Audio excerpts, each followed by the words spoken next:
ایک ایسا نبی جس نے شیروں کے ساتھ زندگی گزاری تھی اور جب انہیں آگ میں ڈالا گیا تو آگ نے ان کو معمولی سا بھی نقصان نہیں پہنچایا اور اس کو نہیں جلایا۔ آپ کو ہم اس ویڈیو میں ایک ایسا واقعہ بتائیں گے کہ جس کو سن کر انسان تعجب کرتا ہے، کیونکہ حضرت دانیال علیہ السلام کی زندگی اس پر بہت اثر کرتی ہے۔ حضرت دانیال علیہ السلام خدا کے بھیجے ہوئے نبی تھے۔ میلاد سے 2500 سال پہلے 5ویں قرن میں بیت المقدس کے شہر میں پیدا ہوئے۔ حضرت دانیال علیہ السلام اشراف زادوں میں سے تھے۔ دانیال کا مطلب یہ ہے کہ خداوند میرا قاضی ہے۔ جب حضرت دانیال علیہ السلام پیدا ہوئے تب ان کے والد اور والدہ کی خوشی اور ذوق زیادہ مدت تک نہ رہی، کیونکہ اس زمانے میں ملک میں ایک عجیب حالات پیش آتے ہیں۔ ایک روایت کی بنیاد پر اس زمانے میں مصر کے بادشاہ نے یہودا کے بادشاہ کے ساتھ جنگ کا اعلان کیا تھا، اور چونکہ حضرت دانیال علیہ السلام اشراف زادوں میں سے تھے اور ان کی جان کو خطرہ لاحق تھا، جس کی بنا پر اس کے والدین انہیں جنگل میں لے جا کر رہا کر دیتے ہیں۔ حضرت دانیال علیہ السلام کے جو صرف چند دن کے تھے، جنگل میں انہیں تنہا چھوڑ دیا جاتا ہے۔ حضرت دانیال علیہ السلام شیروں سے بھرے ہوئے جنگل میں خدا کی امان میں چھوڑ دیے جاتے ہیں، اور وہ چیز جس کا انتظار تھا وہ پیش آتی ہے۔ شیر بہت جلدی حضرت دانیال علیہ السلام کی موجودگی کا احساس کر لیتے ہیں اور اس کے اطراف میں جمع ہو جاتے ہیں، لیکن عجیب اتفاق پیش آتا ہے۔ وحشی شیر نومولود کو کوئی نقصان پہنچائے بغیر صرف اسے زبان لگاتے ہیں اور اس کی حفاظت کرتے ہیں۔ حضرت دانیال علیہ السلام اس جنگل میں شیروں کے ساتھ کتنا عرصہ رہے کسی کو دقیق معلوم نہیں ہے، لیکن ایک مدت کے بعد ایک چوپان کو حضرت دانیال علیہ السلام ملتے ہیں، اور وہ چوپان اسے اپنی اولاد کے طور پر قبول کر لیتا ہے اور اس کی پرورش کرتا ہے۔ جب حضرت دانیال علیہ السلام بڑے ہو جاتے ہیں اور سخت سفر ان کے انتظار میں ہوتا ہے، آپ سب بخت النصر جو کہ بابل کا بادشاہ تھا اس کو تو جانتے ہیں، طاقتور ترین حاکموں میں سے تھا کہ جو آج تک دنیا میں موجود تھے، اور میٹرکس فلم میں بھی اس کا نام بیان کیا گیا ہے۔ حضرت دانیال علیہ السلام جب نومولود تھے تو اسی وقت ہی ان کا سخت سفر شروع ہو جاتا ہے، اور یہاں سے داستان خوبصورت بنتی ہے کہ جب وہ اور بخت النصر کا قصہ شروع ہوتا ہے۔ کہا جاتا ہے کہ حضرت دانیال علیہ السلام نے 14 سال تک بیت المقدس میں زندگی گزاری، یہاں تک کہ بابل کا بادشاہ بخت النصر بیت المقدس پر حملہ کرتا ہے اور شہر کو آگ لگا دیتا ہے، اور شہر تقریباً ویران ہو جاتا ہے۔ وہ بوڑھے افراد جو اس حادثے سے بچ جاتے ہیں مصر کی جانب بھاگ جاتے ہیں۔ جوانوں کو قیدی بنا کر بابل لے جایا جاتا ہے۔ حضرت دانیال علیہ السلام بھی ان جوانوں کے ہمراہ ہوتے ہیں کہ جنہیں قیدی بنا کر بابل لایا جاتا ہے۔ حضرت دانیال علیہ السلام کے ساتھ حضرت عزرا بھی قیدی بنتے ہیں۔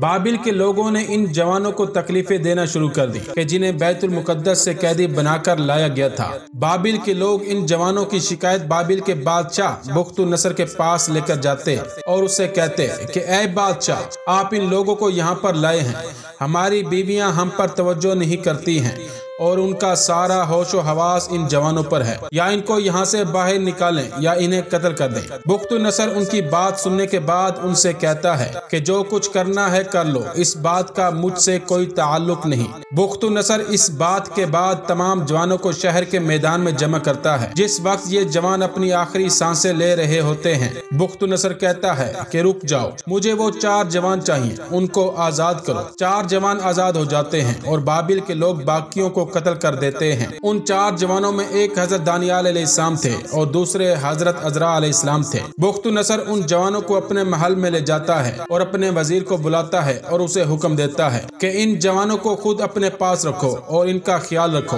اور انہیں ضروری ٹریننگ دو تاکہ مستقبل میں انہیں محل میں کام پر رکھا جائے، اور وزیر کو حکم دیتا ہے کہ ان 4 جوانوں کو میرے ہی کھانوں میں سے کھلاؤ اور ان کو میری مخصوص شراب دینا پینے کے لیے۔ وزیر ان 4 جوانوں کو اپنے ساتھ لے جاتا ہے اور بادشاہ کے حکم کو اجرا کرتا ہے۔ وزیر شخصی طور پر خود ان جوانوں کے کام کی نگرانی کرتا ہے، لیکن حضرت دانیال علیہ السلام اور دوسرے جوان حضرت موسیٰ علیہ السلام کی شریعت کی پیروی کرتے تھے اور ان چیزوں سے پرہیز کرتے تھے جو ان کے مذہب میں جائز نہیں تھی۔ وزیر اس بات کو قبول نہیں کرتا اور ان سے کہتا ہے کہ اگر بادشاہ کے حکم کے مطابق کھانا نہیں کھاؤ گے اور 3 سال کے بعد بادشاہ آپ کو ضعیف اور کمزور دیکھے گا تو اس کی سزا مجھے بھگتنی پڑے گی۔ حضرت حضرت دانیال علیہ السلام وزیر سے کہتے ہیں کہ تم پریشان نہ ہو، ہم لوگ بہت اچھے نظر آئیں گے۔ اور حقیقت میں اسی طرح ہوا کہ جو لوگ حرام کھانا اور پینا کھا رہے تھے وہ لوگ ان نوجوانوں کے مقابلے میں کمزور نظر آ رہے تھے۔ اسی دوران خداوند عالم حضرت دانیال علیہ السلام کو خوابوں کی تعبیر کا علم عطا کرتے ہیں۔ اس کے بعد جب 3 سال گزر جاتے ہیں تب ان جوانوں کو بادشاہ کے دربار میں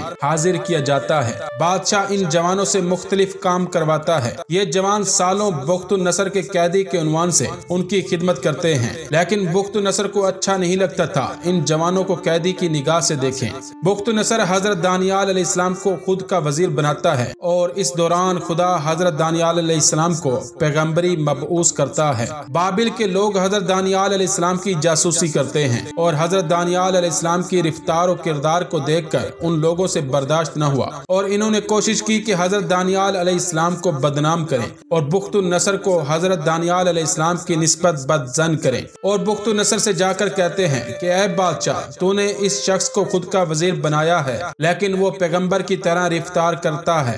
اس کے علاوہ وہ شراب جو آپ پیتے ہیں وہ ہرگز نہیں پیتا۔ بخت نصر اس بات کو سننے کے بعد فوراً حکم دیتا ہے کہ شراب کو لایا جائے اور حضرت دانیال علیہ السلام کو دی جائے تاکہ وہ ان کو پئیں، اور وہ چیز کہ جس کا انتظار تھا، حضرت دانیال علیہ السلام شراب نہیں پیتے تھے۔ بابل کے لوگ کامیاب ہو گئے تھے کہ حضرت دانیال علیہ السلام کو تحت تاثیر قرار دیں۔ اس دن کے بعد بادشاہ حکم دیتا ہے کہ حضرت دانیال علیہ السلام کو جنگلے میں ڈال دیا جائے کہ جو شیروں سے بھرا ہوا تھا، لیکن عجیب تھا کہ حضرت دانیال علیہ السلام ان شیروں کے ساتھ بہت آرام اور سکون سے تھے، کیونکہ شیروں نے نہ صرف ان کو نقصان نہیں پہنچایا بلکہ ان کے قریب آ گئے تھے اور ان کو چاٹ رہے تھے اور اس طرح رفتار کر رہے تھے جیسے کوئی پرانے دوست سے ملاقات کی ہو۔ حضرت دانیال علیہ السلام اس بات پر مجبور تھے کہ ایک بہت طولانی مدت کو شیروں کے ساتھ جنگلے میں گزاریں۔ اس کے بعد ایک انگوٹھی بناتے ہیں کہ جس کے بیچ میں خود کی تصویر اور اس کے دونوں جانب شیروں کی تصویر بناتے ہیں۔ کچھ عرصے کے بعد بابل کا بادشاہ بخت نصر ایک خواب دیکھتا ہے کہ جس کی وجہ سے وہ پریشان ہو جاتا ہے اور عجیب و غریب کام کو انجام دیتا ہے۔ بخت نصر سب سے چاہتا ہے کہ وہ اسے بتائیں کہ اس کے خواب کی تعبیر کیا ہے، لیکن پھر بخت نصر کو بھی یاد نہیں رہتا ہے کہ اس نے خواب میں کیا دیکھا تھا۔ اس وجہ سے کوئی بھی ان کے خواب کی تعبیر کو بیان نہیں کر سکتا تھا۔ اس بنا پر بخت نصر حکم دیتا ہے کہ حضرت دانیال علیہ السلام کو جنگلے سے نکالا جائے اور حضرت دانیال علیہ السلام سے کہتا ہے کہ تم بتا سکتے ہو کہ میرے خواب کی تعبیر کیا ہے۔ مختصر یہ کہ حضرت دانیال علیہ السلام بخت نصر سے کہتے ہیں کہ تم نے خواب میں ایک مجسمہ دیکھا ہے اور ایک بڑا پتھر اس سے ٹکراتا ہے اور وہ مجسمہ ٹوٹ جاتا ہے، یعنی بخت نصر کی بادشاہی کس طرح ختم ہوگی اور بت بھی نابود ہو جائیں گے۔ یہ بات بیان کرنا ضروری ہے کہ آج کل کے محققوں کی نظر میں اس کی تعبیر کے جس میں وہ بڑا پتھر مجسمے سے ٹکراتا ہے اور بڑے مجسمے کو اس نے نابود کر دیا۔ تورات میں حضرت دانیال علیہ السلام کی تعبیر کے مطابق آخری پیغمبر اور بتوں کے نابود ہونے کی جانب اشارہ ہے، لہٰذا اس نظر سے حضرت دانیال علیہ السلام آخری پیغمبر حضرت محمد صلی اللہ علیہ وآلہ وسلم کے ظہور کی بشارت دے رہے ہیں۔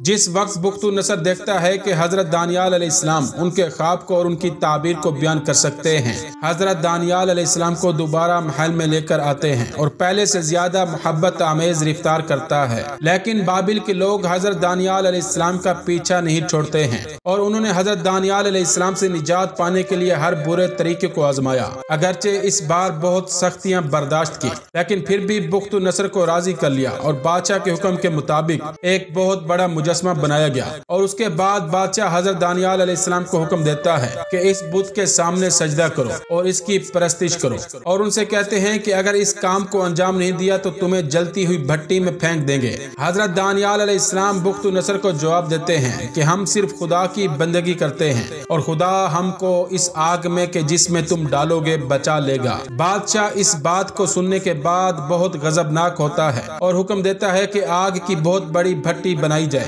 انہوں نے حکم کی پیروی کی اور آگ کو اچھی طرح شعلہ ور کیا۔ اس کے بعد حضرت دانیال علیہ السلام اور ان کے دوستوں کی جانب رخ کرتا ہے اور کہتا ہے یہ تم لوگوں نے خود اس کا انتخاب کیا ہے۔ اس کے بعد حضرت دانیال علیہ السلام کو ان کے 3 ساتھیوں سمیت اس آگ میں پھینک دیتے ہیں اور بخت نصر 4 لوگوں کی آگ میں جلنے کا تماشا دیکھنے کے لیے اپنے تخت کا سہارا لیتا ہے، لیکن بخت نصر اس وقت آگ میں ایک عجیب چیز کو دیکھتا ہے۔ جب غور سے دیکھتا ہے کہ آگ میں 4 لوگوں کی بجائے 5 لوگ موجود ہیں اور 5واں شخص ظاہری شکل و صورت کے لحاظ سے ان 4 سے مختلف ہے، کچھ لمحے گزرتے ہیں لیکن نظر نہیں آ رہا کہ حضرت دانیال علیہ السلام اور ان کے ساتھی جل رہے ہوں۔ بادشاہ اپنے سپاہیوں کو حکم دیتا ہے کہ ان لوگوں کو آگ سے باہر نکالا جائے۔ حضرت دانیال علیہ السلام اور ان کے 3 ساتھی آگ سے اس طرح باہر آتے ہیں جیسے آگ میں تھے ہی نہیں۔ بخت نصر پوچھتا ہے کہ میں نے تم 4 لوگوں کو آگ میں ڈالا تھا لیکن آگ میں 5 لوگ موجود تھے، وہ 5واں شخص کون تھا؟ حضرت دانیال علیہ السلام کہتے ہیں کہ وہ شخص جو ہمارے ساتھ تھا فرشتہ تھا۔ بخت نصر ان حالات کو دیکھ کر اعلان کرتا ہے کہ کسی کو بھی حضرت دانیال علیہ السلام کے بارے میں برا کہنے کا حق نہیں ہے اور حضرت دانیال آخری عمر تک ان کے ساتھ رہیں گے۔